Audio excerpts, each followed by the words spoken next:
Heráclito y Parménides. Es sabio convenir que todas las cosas son una. Heráclito, fragmento 50.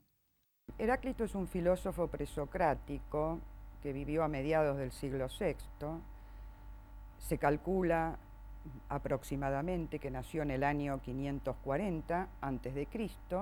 en la ciudad de Éfeso y murió también en esa ciudad entre el 480 y 470. Éfeso es una ciudad ubicada en las costas del Mar Jónico, muy cercana a Mileto, esa otra ciudad que fue la cuna de la filosofía con Tales, Anaximandro y Anaxímenes.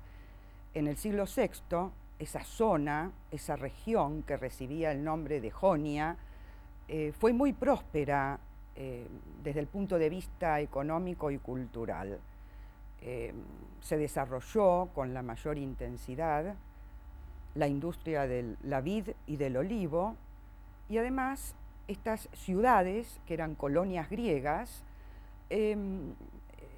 tenían un profuso tráfico de mercancías con Oriente. Durante la época de la Primera y la Segunda Guerra Médica, entre el 490 y el 480 a.C., paralelamente a todo este movimiento en la zona, se da una revolución teórica en los extremos de la tierra griega habitada. Por un lado en Jonia, donde residía Heráclito, y en el otro extremo, en Italia, en la Magna Grecia, por el lado de Parménides.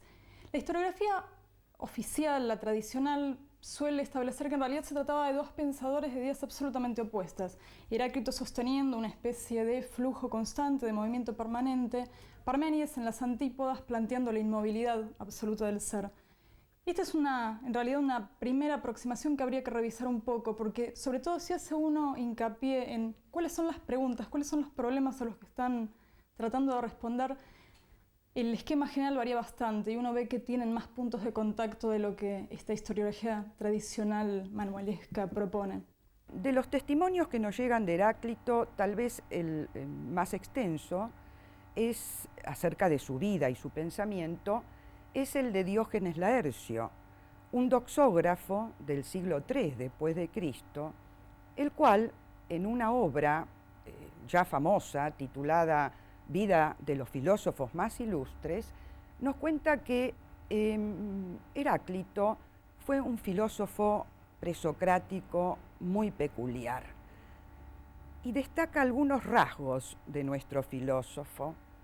Por ejemplo, que sentía un profundo desprecio hacia el resto de los hombres, especialmente hacia sus conciudadanos, los ciudadanos de Éfeso, y también destaca que Heráclito le reprochaba a estos hombres el carecer de sabiduría, el haberse dedicado exclusivamente a la polimatía, palabra griega que significa acumulación excesiva de datos y conocimientos no integrados, erudición.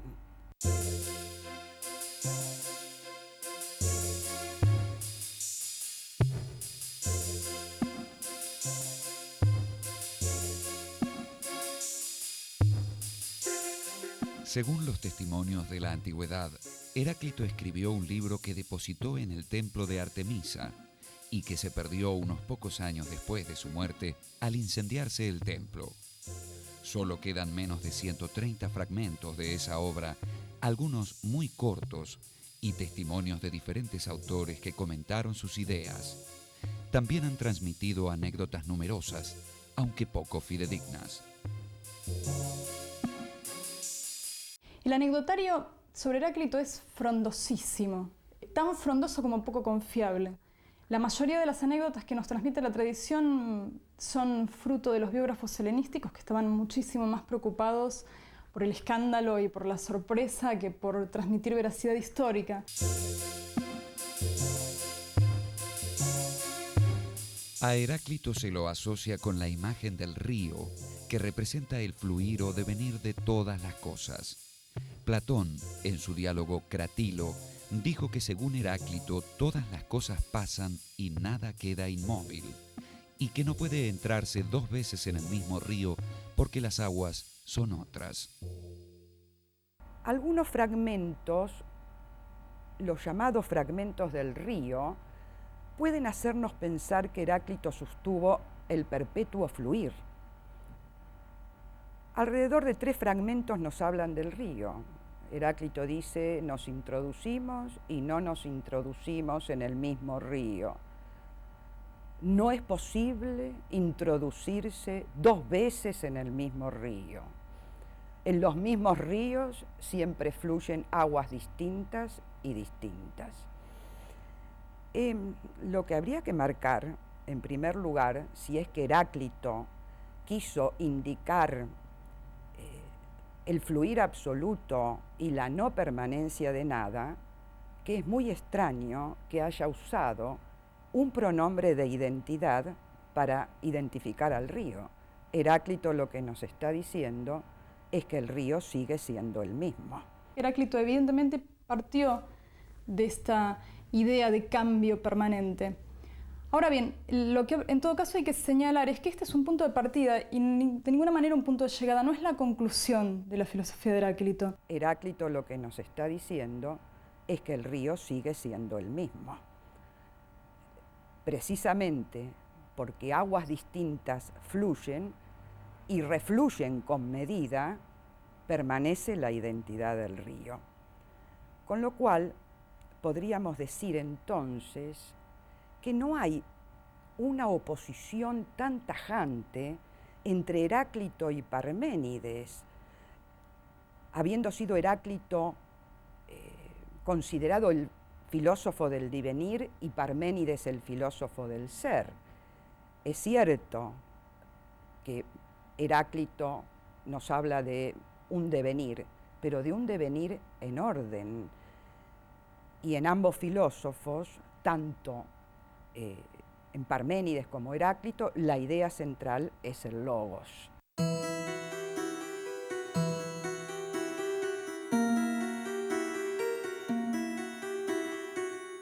La palabra griega logos significa originalmente discurso o palabra, pero también razón, sentido y proporción. De este vocablo derivaría más tarde el término lógica, que viene a significar relativo al logos. Heráclito nos estaría diciendo que él, con su logos, con su palabra, nos está presentando cuál es el logos, la ley universal que rige todos los procesos cósmicos y humanos. A este logos él lo llama, además, común, en el sentido no de vulgar, sino de comunidad. Es una razón eterna, una ley que abarca todas las cosas.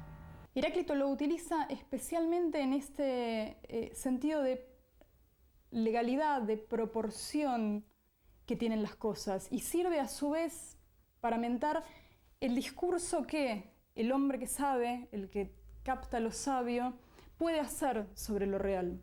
Sería, digamos, el discurso mismo sobre esta legalidad que tienen las cosas. Heráclito acude a la imagen del fuego para representar la racionalidad del cambio. El fuego, al igual que todo lo real, se devora a sí mismo. Es la figura misma de la movilidad.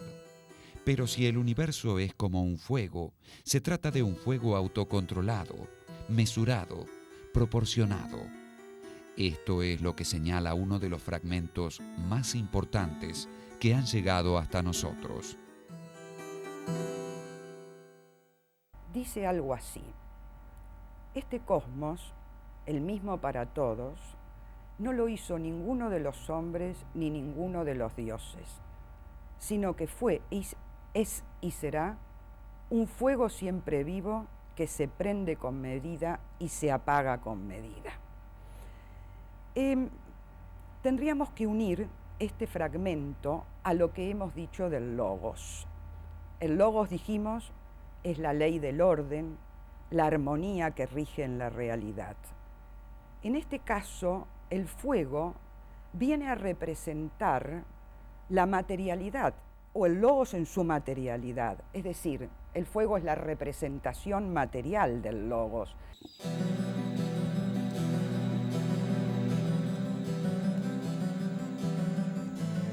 El fuego representa la armonía de todas las cosas, y esta armonía se constituye, según Heráclito, como constante tensión entre elementos que están en lucha inagotable.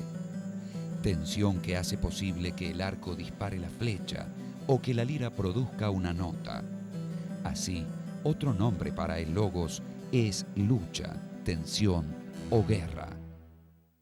La guerra quiere decir contraposición, oposición y diferencia, y esto es posible encontrarlo en el mundo del universo como en el mundo humano, social y personal. El dios, dice Heráclito, el logos, es guerra y paz, saciedad y hambre, día y noche, invierno y verano. Y en nuestra vida social y humana encontramos también que estamos penetrados de contradicciones. Pero estas contradicciones y estos opuestos son necesarios porque, como en el caso del arco, si alguno desaparece, deja de haber arco. Si no hay oposición para Heráclito, no hay realidad. El hombre que está en condiciones, por su lucidez y su capacidad especial para captar este logos ordenador, es un hombre despierto. Al contrario, digamos, y lamentablemente la mayoría para Heráclito son hombres dormidos, que están en una especie de, podríamos decir, de idiotismo, en el sentido etimológico, o sea, encerrados dentro de ellos mismos, viviendo en la vigilia como si estuvieran dormidos. Justamente porque en realidad ven estas visiones fragmentarias de lo real sin poder llegar a sintetizar de un modo que les dé cabal idea de cómo funciona lo real.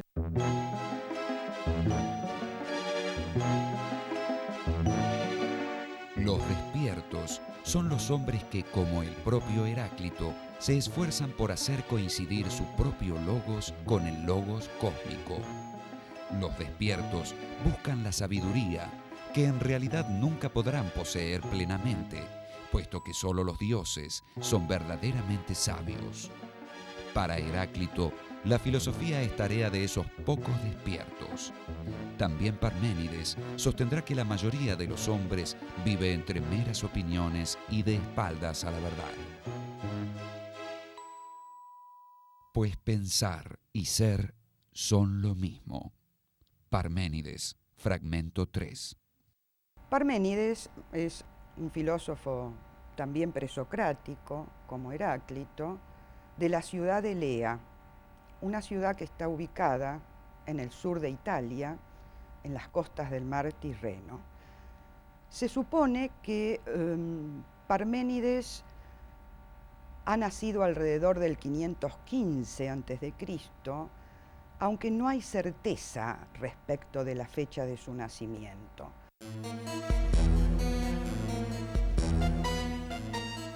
Según diversos testimonios, se estima que Parménides tuvo importante responsabilidad en la organización legal y política de su ciudad natal.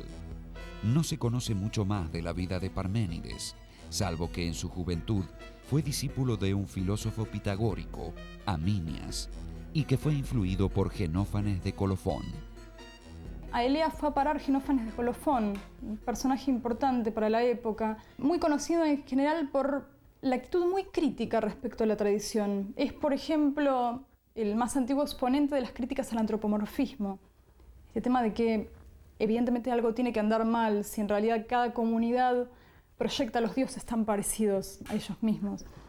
Genófanes plantea esta idea de que habría que dar un paso más y llegar a una noción un poco más abstracta de la divinidad. Parménides, nos dice Diógenes, escribió un solo libro. Se trata de un poema filosófico del cual nos han quedado 154 versos agrupados en 19 fragmentos.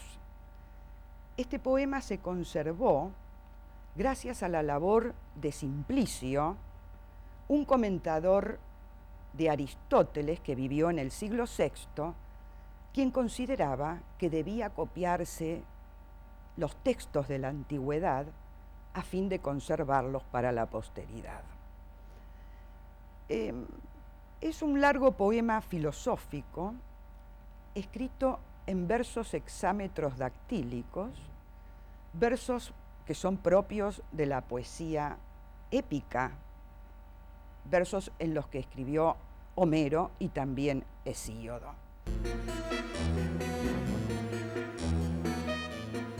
El poema de Parménides estaba dividido en un proemio, que es una introducción alegórica, una primera parte, a la que se ha llamado también Vía de la Verdad, y una segunda parte, a la que se ha denominado Vía de la Opinión, y que era aparentemente la más extensa, a pesar de ser la que menos se ha conservado. Este proemio, que son apenas unos 30 versos, en realidad es un texto capital por muchas razones. Es un texto donde Parménides pone a un joven que va en busca de una diosa que va a revelarle la verdad. Esto ya de por sí es llamativísimo. La apelación a la divinidad era un recurso común en los poetas. En el caso de Parménides, significa que la verdad que él va a transmitir no es subjetiva, sino que proviene de una fuerza superior. Es una verdad que abarca a todos los hombres y no algo personal y particular de Parménides.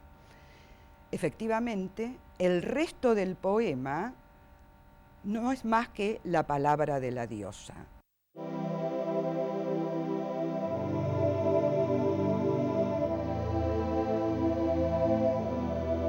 Al finalizar el proemio, ya en la Vía de la Verdad, la diosa pone ante su interlocutor dos caminos posibles. La diosa presenta una dicotomía fundamental. Le dice a Parménides que solamente hay dos únicos caminos de investigación. Uno, el de la verdad y el de la persuasión. El otro es una vía muerta, es incognoscible, innombrable e imposible. Es el camino de la contradicción. ¿Qué dice el primer camino? Ese por el que debe transitar el sabio y el filósofo. Muy simple, que el ser es y el no ser no es. ¿Qué dice el segundo camino? Que el ser no es y el no ser es.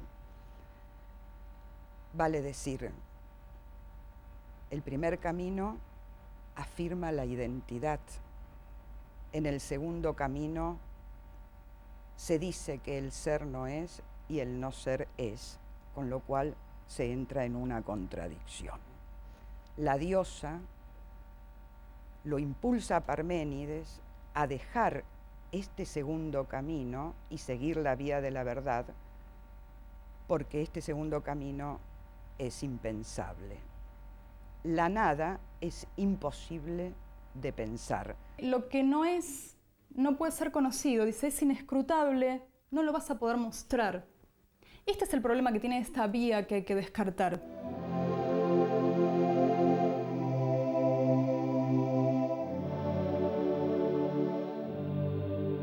El no ser, o sea, la nada, no puede decirse ni pensarse. Negar el ser es imposible. La nada es imposible. Solo hay ser. Lo que Parménides viene a decir es que lo que no existe no es real y viceversa. La primera parte del fragmento 8 es la que le ha valido a Parménides la fama de ser el primer filósofo que argumentó con rigurosidad lógica. ¿Qué nos dice en esa primera parte? Nos dice que si aceptamos como premisas el hecho absoluto de ser y la imposibilidad del no ser, el ser necesariamente tiene que ser inengendrado, incorruptible, inmóvil, completo, homogéneo, total, único, continuo. Parménides con total rigurosidad deduce estos caracteres del ser.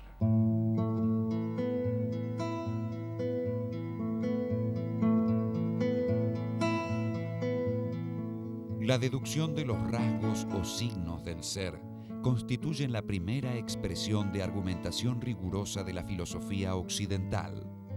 Parménides establece que el ser es inengendrado porque, en caso contrario, debería nacer de algo diferente de él. Pero lo diferente del ser es la nada, y la nada no existe. La muerte y el nacimiento de las diferentes cosas son solo modificaciones que se producen en el ser, y no modificaciones del ser mismo. Este puro ser es visualizado por Parménides como una esfera. Lo que tenemos que comprender en la filosofía de Parménides es que la imposibilidad de negar el ser. Ahora bien, esto que parece un galimatías, tendríamos que tratar de explicarlo mejor. ¿Qué entiende Parménides por ser? ¿A qué llama ser? Parménides está usando el término ser, el verbo ser y el participio del verbo ser en griego en sentido fuerte. Es o ser significa hay, existe, he aquí cosas. Hay cosas, hay realidad.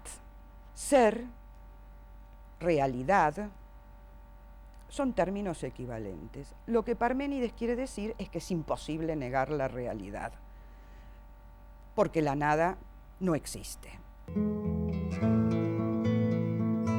Luego el poema inicia la Vía de la Opinión, en la que se da cuenta de una serie de teorías y apuntes sobre materias diversas.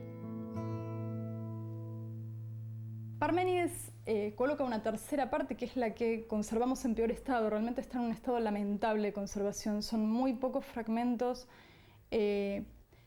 Podemos inferir que trataba sobre temas de cosmología, algunos sobre biología, pero no mucho más. Lo que está bastante claro es que la diosa le dice a su discípulo que va a relatarle, que va a contarle una especie de opinión que es errónea, no es totalmente confiable, pero es verosímil.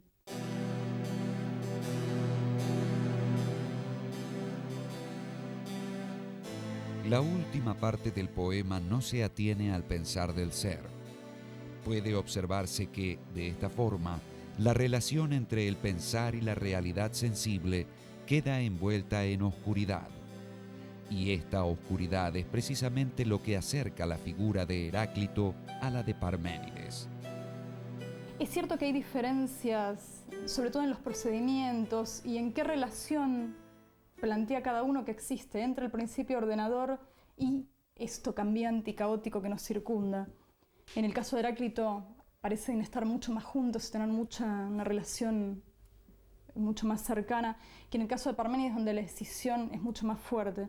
Pero en los dos casos se ve una intención similar de contestar a la misma pregunta.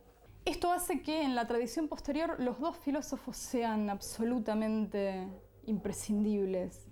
Es imposible pensar a Platón sin los desarrollos de estos dos filósofos, tanto de Heráclito como de Parménides. Más aún, es imposible pensar a los adversarios de Platón sin Heráclito y Parménides. La influencia de Heráclito y Parménides se ha hecho sentir a lo largo de toda la historia de la filosofía occidental. En el siglo XIX, por ejemplo, el filósofo alemán Georg Wilhelm Friedrich Hegel afirmó que no había ninguna proposición de Heráclito que no estuviera contenida en su propia filosofía. Respecto de Parménides, declaró que al llegar a él, el historiador de la filosofía se siente como el marino que, después de un largo viaje, finalmente avisora tierra firme. Esta visión positiva vale tanto para Heráclito como para Parménides, en el caso aún más reciente del filósofo del siglo XX, Martin Heidegger. Heidegger los coloca como una especie de paraíso perdido. Eran los filósofos, los verdaderos filósofos que se preocupaban por el tema de la verdad antes de que naciera la metafísica y con ella el olvido del ser. quizás el papel más importante de un diálogo con Heráclito y Parménides sea volver a plantear los problemas del ser y la diferencia, de la unidad y la pluralidad, en fin, de la tensión, la oposición y la armonía.